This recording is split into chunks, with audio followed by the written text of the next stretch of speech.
নমস্কার বন্ধুরা, ভক্তি টেকনিক্যাল চ্যানেলে আপনাদের স্বাগত। আজকে আপনাদের জন্য আবার একটি নতুন ভিডিও নিয়ে এসেছি।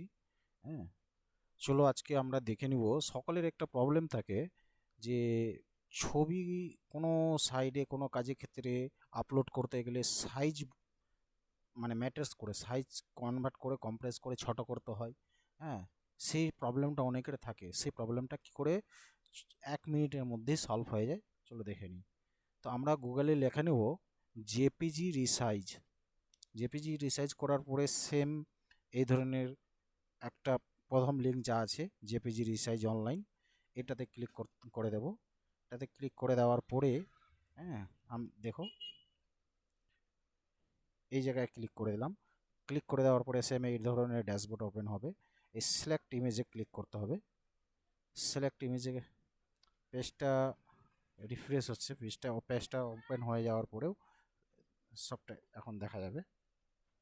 তো চলো, পেজটা আমাদের ওপেন হয়ে গেছে। এই সিলেক্ট ইমেজে ক্লিক করে নেব। সিলেক্ট ইমেজে ক্লিক করে নেওয়ার পরে ধরুন আমি সেম এই ইমেজটারই কথা বলছি। এই ইমেজটা আমি ওপেন করে নিলাম। ওপেন করে নেওয়ার পরে এই দেখো নিচে এখানে হাইট দেওয়া আছে, সব কিছু দেওয়া আছে। তো অত কিছু আমরা দেখব না, আমরা ছবিটার এমবি কম করব। তার জন্য এই যে 90% আছে, এখানে ধরো 90% আছে।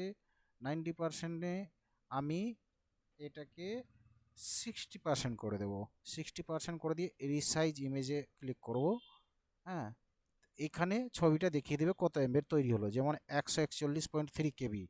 হ্যাঁ, এটাকে যদি আরও আমি কম করে দিই, 60%-এর জায়গায় 20% করে দিই, আরও কমে যাবে রিসাইজ হয়ে যাবে। আরও সাইজটা কমে গেলো, দেখো 65.16 কেবির হয়ে গেছে। সেম এই ধরনের এই ডাউনলোড ইমেজে ক্লিক করলে সেটা ডাউনলোড হয়ে যাবে। 1 মিনিটের মধ্যেই ইমেজের সাইজ কিভাবে কম হয় সেটা আপনাদেরকে আমি দেখালাম।